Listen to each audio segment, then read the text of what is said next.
What's up, everybody? This is Fluffles from the Tahiti Discord. I am currently in the Agents of Immortus Alliance on Tahiti, and I wanted to make a video to show you guys how we approach Doom 2.3 skill nodes 1 and 2.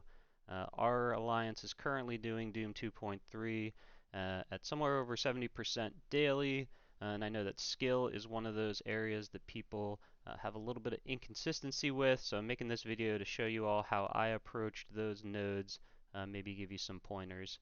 So on the screen here you can see the team that I use. They are pretty beefy. I've been powering up some of these characters for Dark Dimension 5, but most of what you see on the screen here I did unlock and get to this power relatively free to play or with some light spending. I'll go into some specifics about that and the T4s at the end of the video. But I'm going to move forward a bit here, show you my team placement. So I put Captain Sam on one of the edges here. He's a tank, so he's going to have taunt a lot. So usually we put our tanks on the edges to minimize the splash damage onto the other characters. I put Kestrel behind him because she has a heal that goes off every turn and is extra when she has debuffs on her. And then the rest is just relatively spread out here. I'm not sure if there's a lot of value in having this one way or another. ISO choices. Sam is a skirmisher. It works well with his kit, removes debuffs. Kestrel I have as Raider. This was maybe a little controversial. Some people like Striker on her. I found that Raider is the best. It's the best ISO for just all-around damage on a character. She doesn't have anything crazy on her basic that would give her a good follow-up attack with Striker. So I prefer Raider, get all those vulnerables out. She crits a lot with the Raider ISO and does a ton of damage. Maria Hill, another semi-controversial one. I've got her as healer. I like having her ult go off and do a bunch of healing. A lot of people have her as skirmisher instead. No wrong answer there. I think take your pick, but I like seeing that ult take everyone up to full health when it goes off. Sharon Carter striker, really the only choice for her. She's got that turn rewind on her basic, so you need to have her as striker so that you can do the double tap rewind. And Shang-Chi Raider, he's got a lot of bonuses with crit in his kit, so Raider makes the most sense for him, and again, you're going to be putting a ton of vulnerables out. Okay, so we're going to go ahead and advance the video here, get into node 1, loading up here, a little bit of download from the recent maintenance still, and here we go, getting into the node, 3x speed, got to play at 3x speed. Okay, so we start off targeting, well, first things first, I guess Iceman does his ultimate, and this is a good place to pause because this has a lot of influence on how this node can go. Iceman does his ultimate. Willer will not apply slows to everybody. Jubilee's going to do the assist and potentially put a blind on somebody. It's pretty RNG here where the slows go, if the blind lands or not, etc. You spawn with a bunch of deflects, so a lot of the time you'll see a lot of my characters didn't even get the slow applied. Half the time you'll see Shang-Chi will even resist this blind, or one of the other characters will resist it. Having the blind actually go and stick on Shang-Chi is probably the worst RNG you could get for this node, but I'll show you how I approach it anyway, and you'll see how it's not actually that big of a deal. Okay, moving forward, we start with the Kestrel ult right down the middle there on the quad of characters. See, we already dipped Crystal into 50% health, so she already used her passive, wants to heal up. With Captain Sam, I use his special here to start. A lot of people do ult. I use special. I like to have his ult for the next node, so I never use his ult on this first node. I had his special targeted on Black Bolt to get the assists onto Black Bolt and drop him. He's sort of priority 1 to get out of the way here.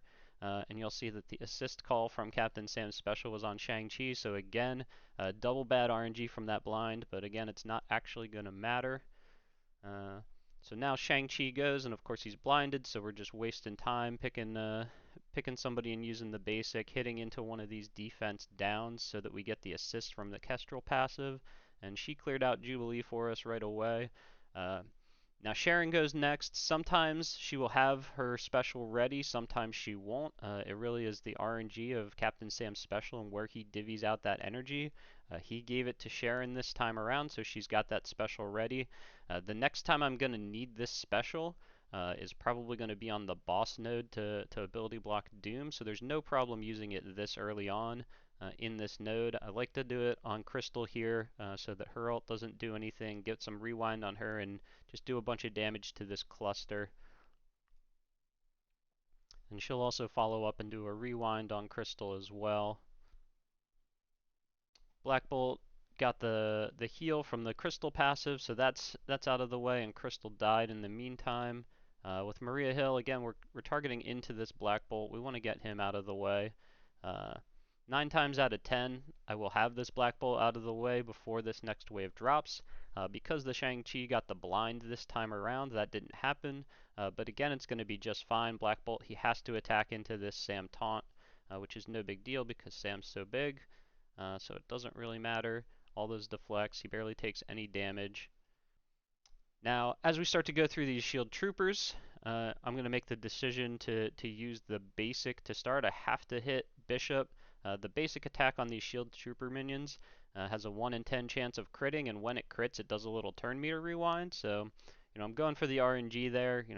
Doesn't really matter, but best case scenario is I get a little rewind on somebody. So the first one I have to hit into Bishop, and it gets burped out by Black Bolt. No big deal. The next one I'm going to choose not to hit into Bishop because now that he's counterattacked, his taunt is gone. So the next one I'm going to hit into the Iceman. The reason I'm hitting into the Iceman is the defense down so that Kestrel will ping lowest health on the board, which will get that other Black Bolt out of the way for us. So that's dealt with. These rhinos are still just hitting into Captain Sam over there. Okay, and now it's Kestrel's turn. So every time I get to this point with Kestrel, I use her ultimate here on Bishop. If you leave Bishop up for too long, he just does too much damage. So I always use this ultimate to strip that defense up and do a big chunk of Bishop's health here. Sometimes I get to a point where I can use the Sharon special here. If things go really well and I get really ahead of the game in damage, then that Sharon special turn actually happens when this wave drops and she can put her special into that Bishop, which really minimizes the amount of damage he does. But again, either way, just trying to illustrate that this node can go one of a bunch of ways, but if you take this basic approach, you'll still be just fine on this node no matter how it goes. So there's the big damage into Bishop. He's going to gain some speed bar from getting attacked, and he's going to have to go into Sam because Sam has the taunt. So this will splash into just Sam and Kestrel. This is why your positioning is important. Kestrel's going to have that defense up, so she barely takes any damage from that on the splash. And now it's Sam's turn. Usually when I get to this point, this Iceman is already dead, and I'm using the Sam basic to clear out the rest of this Bishop. In this situation, the Bishop has a little too much health, a little bit more than what I'm comfortable with, but I see that the Iceman's pretty low, so I know if I basic into this Iceman, I'll kill him, and then the Kestrel passive is going to ping into Bishop and get him within killing range, so that's what I chose to do in this situation. But just again illustrating there's a few different paths you can take on this node, but all of them go pretty well. Now it's finally Shang-Chi's turn for real. He's no longer with the blind and he can do something, so I'm going to use his ultimate. It's got a super short cooldown on it.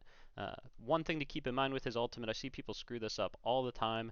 His ultimate does an extra 75% damage to all targets if the per buff that's on the primary target that you select. So because of that, I'm going to select one of these two rhinos here because the ult will do an extra 75% damage because they have this counter attack on them. So I'd be doing less damage if I choose any target other than one of these rhinos because nobody else has those buffs. So good to keep in mind when you do that ult, always try to find somebody with a bunch of buffs on them before you just click it. So here we go. He does some speed bar rewind on that. He killed the Bishop, so we got an extra ping going from the Kestrel. Now I'm worried about this Black Bolt here. It's priority 1. Based on the turn order that I do, you're always going to get your Sharon to take a turn before this Black Bolt does. And he's most of the time has a vulnerable up on him, so I'm always doing the Sharon basic to rewind that Black Bolt to make sure he doesn't ever get a turn. So you see we got him real low. I used the ultimate with the trooper there just to get that Black Bolt out of the way. And now we're in just cleanup duty here. So I'm just doing basics the rest of the way here, getting the defense downs up, just picking a target and trying to kill it, getting the Kestrel pings, and just getting my cooldowns in good shape for the next node. No real need to use the Shang-Chi special there. Everybody's at basically full health. Looks like everyone's going to be pretty healthy going into the next node, so nothing really to worry about. Again, just basics the rest of the way, clearing out the rest of this wave. This Green Goblin won't even get another turn with defense down with Kestrel, and Sam will clean it up. Alright, so that's node 1. Node 1 down, no problem. Everybody's pretty healthy here. Nothing that we're going to need to worry about going into node 2. We've got all of our cooldowns up for the most part. So node 2 should be pretty easy for us to handle as well. Again, we'll just take a quick sanity check on the health bars here before we enter, but we can see everybody's in the green on the health. I do use the exact same team going into node 2. I know a lot of people don't like to do this. I see it as a coin flip basically. It's either way, right? You can go into this and use the same team and have the stronger team, but sort of roll the dice a little bit on what that Surfer ability block is going to do, or you can replace Shang-Chi with Zemo, and you can roll the dice on whether or not your Zemo is going to strip the defense up on that Surfer and actually land the ability block. So I sort of see it as RNG either way. When you go into it with the team that I have showing here, you do need to make sure that everybody's in the green with health, but we're very healthy, and I usually am with this squad from handling node 1, so no big deal. We'll go into node 2 here, and I'll show you how we take care of this and don't have to worry too much about that Silver Surfer ability block. So we are loaded in here. And alright, so let's pause it quick and let's take a look. So any number of things can happen here with this Silver Surfer. He could ability block Sam. That wouldn't be that big of a deal, although we wouldn't be able to use his ultimate on turn 1. He could ability block Kestrel. She's just going to cleanse it off when it's her turn. He could ability block Maria Hill. That's probably the worst case scenario because we want to use her ultimate to heal everybody up as soon as she takes a turn. You'll notice we didn't use it in node 1, so we could have it up for this node for that very reason. I've done this a few times where Surfer does ability block Maria Hill, and I still am able to recover from this node and get through it just fine. So you know, it's not an immediate like force quit if he does land the ability block on Maria. He could put the ability block on Sharon. That's no big deal at all. Sharon's going to do her basic first turn anyway, so it doesn't really matter. Or he could put the ability block on Shang-Chi. Again, not that big of a deal. You know, we'll lose a little bit of damage and a little bit of turn meter reset up front, but ultimately the node plays out basically the same. The other thing I want to point out is, you know, when you go in with this type of team here, everybody's got deflects up on them to start. Deflects give you a guaranteed block, and when you block, you have an additional chance to resist debuffs. So that factors into the equation as well. So I find that even if uh, the Silver Surfer targets a less than ideal target on my side, that the majority of the time it doesn't even stick. So you know, maybe once every 2 weeks he sticks it on Maria Hill and I can't recover and I have to reset this node. When that happens, just force quit, try again. The RNG will be better the second time around. But I found that the odds of Silver Surfer putting the ability block on somebody scary and having me actually fail this node, that those odds are lower than the odds that my Zemo will do the right stuff if I brought him in instead of Shang-Chi. So, okay, we're going to hit play. We're going to see what happens here. So the Silver Surfer, we're going to get lucky. He puts the ability block on Kestrel. So, you know, as you can see, it's her turn now, and she immediately cleansed it, so that's no big deal. Okay, so with Kestrel, I always open with the basic on the yellow jacket and the shield security up top here. That's because the shield security is going to auto taunt at some point, and when he does, I want to make sure that he's got a defense down on him, and I'm going to need this special a little later. You'll see that in a minute. So here we go. Boom, boom. Defense downs are up. And okay, so I saved my Sam ultimate here for this very spot. So we're going to use it here. Now you'll notice that I've decided to select the Falcon as my target here. He's going to apply vulnerable on a primary target. There's already vulnerable on the yellow jacket and the shield security over there. So my opinion is the next best target is this Falcon. So I usually click on him to apply this. The vulnerable goes out on him there, you will see. And now it is Shang-Chi's turn. So again, with Shang-Chi, you want to target somebody that has buffs with this ultimate. Now we're forced to target the shield security, but he does have a buff. It's taunt. So that's fine. There's not going to be anything better than that anyway. Everybody else has at most one buff. So no big deal.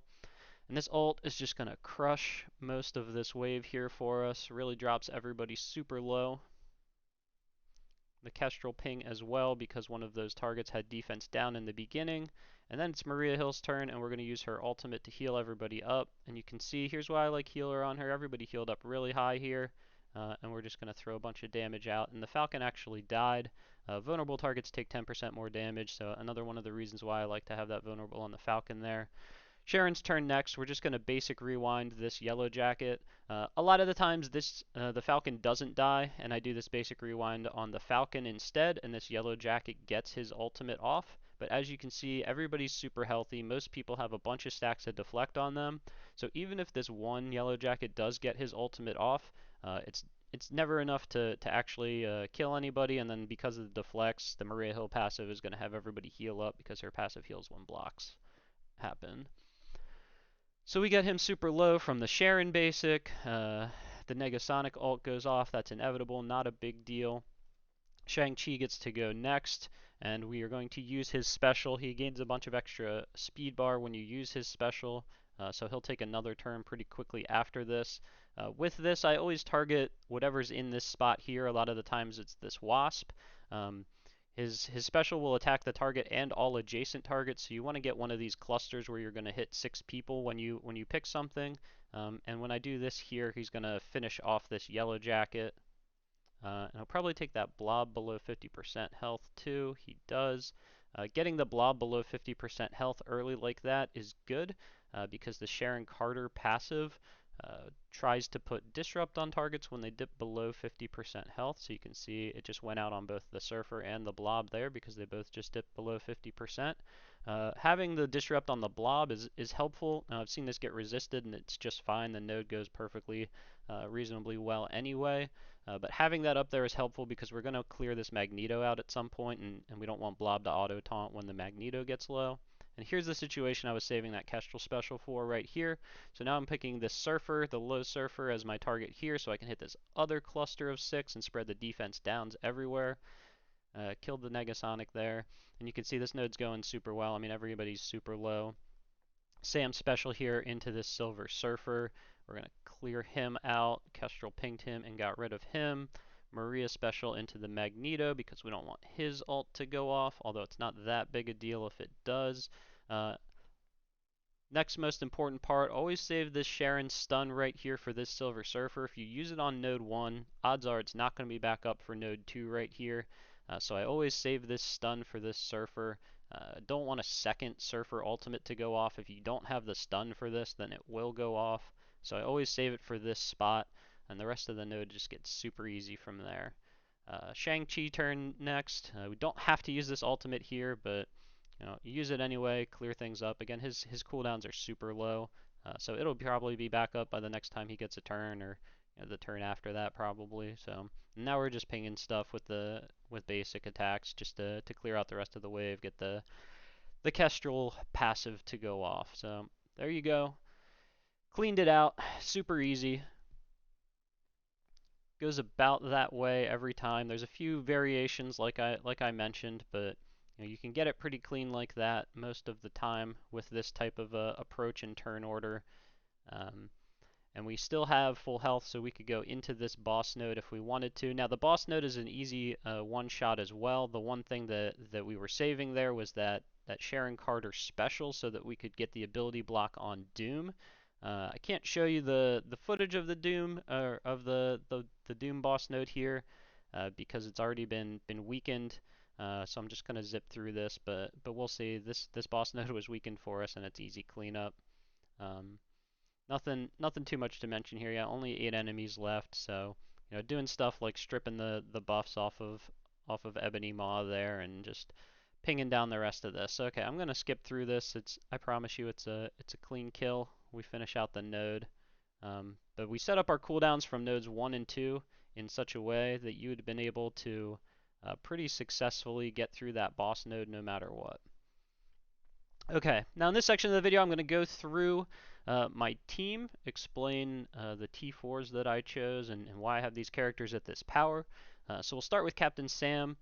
So Captain Sam, he was in the strike passes, so I spent a little bit of money on Captain Sam. I think I bought the premium path on 2 straight strike passes for him, so that's $40 sunk into this guy. Everything else about him is free to play though. No other whaling aside from that. But I understand that the $40 is a lot of money. Um, have him at 6 red star. I think I pulled him at 4. Used 150 silver to get him to 5. Used 100 gold to get him to 6. I just pull my tokens for stuff like that, important characters like this, and Sam is a very important character. If you do enough Doom Raid, you'll have plenty of Blue ISO to Blue ISO 3 these guys, and all of his T4s are really pretty good, really worth it. I just got him to Gear Tier 16 the other day, taking him into DD5 Global.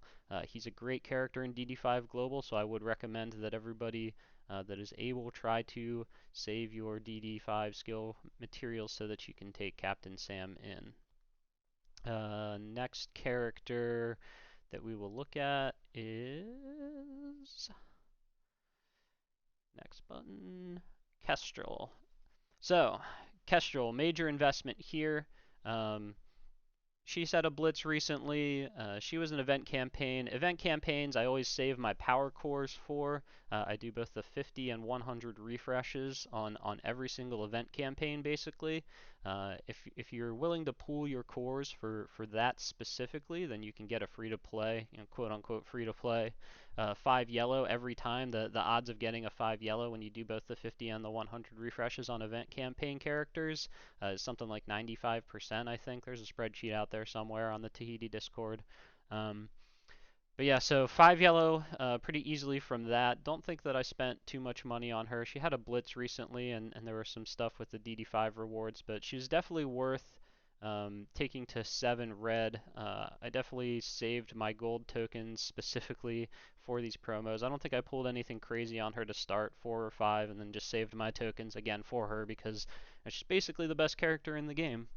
Have not taken her to Gear Tier 16 yet. I plan to. I just got done with my global squad very recently, so Kestrel's next on the list. But you can see here I still need materials for skill to take her to Gear Tier 16, hoping that I get some lucky gear slots from the Pocket Dimension coming up in a couple of days. Tier 4s, they're all worth it. She's a great character. Do them all. Again, ISO 8. I chose Raider. I think Raider's the best. When you get her high stars, high red stars, the damage output from Raider just can't be matched, even from Striker. That's my opinion. I know some people will say that that's wrong, but I feel pretty strongly about that. But do whatever makes you happy. It's just a game. Next up, Sharon Carter. So Sharon Carter was one of my first characters that I took to Gear Tier 16. She's been pretty valuable in DD5 for me. She offers a lot of control. I think she's definitely worth it. Pretty sure I pulled her at 5 red to start and used gold tokens to take her to 6. Tier 4 wise, the passive isn't really worth it in my opinion. It gives you an extra 80% focus, I believe, but only while you have a deflect. Now you've got deflect almost all the time, but you really don't need the extra focus. As you saw in the video, I was landing a stun on a Doom 2.3 Silver Surfer, and Silver Surfers have some of the highest resistance in the game. So if we can stun a Silver Surfer in Doom 2.3 without this passive, you really don't need this passive. I like the basic. Some people don't do basics. I like the basic, especially on strikers, because it increases your damage on the tap and the double tap. Other T4s are definitely good on her.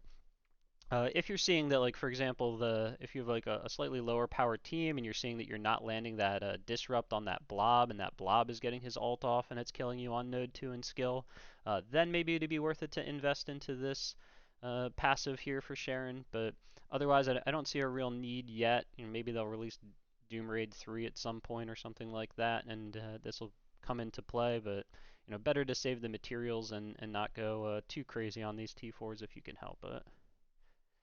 Don't think I spent any money on Sharon. Don't think I said that or not, but I think she was a Blitz release. Maria Hill was definitely a Blitz release. Didn't spend any money on her either. Yeah, Sharon Carter was in the Raid store, so that's how I got her up to 7. Maria Hill was in the War store. That's how I got her up to 7. Free to play. Just did her blitzes. Got top 1% for them. I know that's not reasonable for everybody, but Maria Hill, I did all of her T4s. They're all pretty good. The basic is pretty optional, but I liked it enough. And there's long enough cooldown on her ult that you actually use her basic a little bit. So I don't mind having the extra damage there. It's a good ability anyway. Again, I chose Healer ISO. I think you could justify Skirmisher ISO. Take your pick. I would like to take her to Gear Tier 16 at some point, but she's not part of my first pass of Global, so I'll have to wait till I get through DD5 for the first time, which will probably be months from now at the pace that they're releasing Teal Gear. But I will take her to Gear Tier 16 eventually.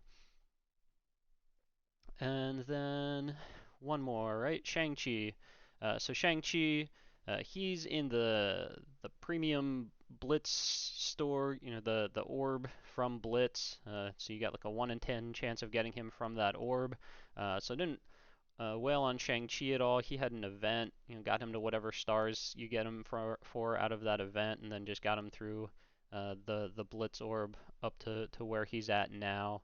I did all of his T4s for a long time. I hadn't done his basic, and then when I took him to Gear Tier 16 to enter city nodes for DD5, I said, you know what, I got a Gear Tier 16. He's pretty strong. I may as well do the basic. I'll probably end up using it. It is a good ability. You just don't end up using the Shang-Chi basic that often because of the short cooldowns on his ultimate and his special. And in addition to that, you sometimes get fed ability energy from Captain Sam, so it's just rare that you're using the basic that much when you're running through Doom Raid, so I felt that it was optional until I got into DD5. Again, Raider is the best choice for his ISO here. It just synergizes with his kit really well. So I know it's a pretty strong team in total. It looks like I've invested a lot of power into this team because I have. It looks like I've invested a lot of money into this team, but I promise I really haven't. I've been doing, this same basic concept of this strategy for these skill nodes ever since 200k team power ago. So this team, even as a baby, they were still handling these nodes just fine. I found that every time I get a little bit of extra power on this team in these skill nodes, that the nodes are a little bit more finesse than some of the other traits are. You sort of have to relearn the turn order a little bit, tweak your strategy a little bit every time you gain a little bit of power with your team. I found that was true up until a certain point, and now I'm sort of just overpowering the nodes a little bit, but again, applying the same basic principles and strategy that you saw in this video here.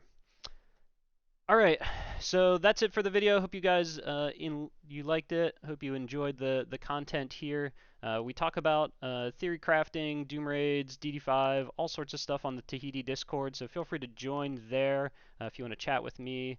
There's a lot of high-end players there, a lot of good conversation that goes on. It's a public Discord, a lot of information open to everybody, so hopefully I see you all there. All right, have a good one.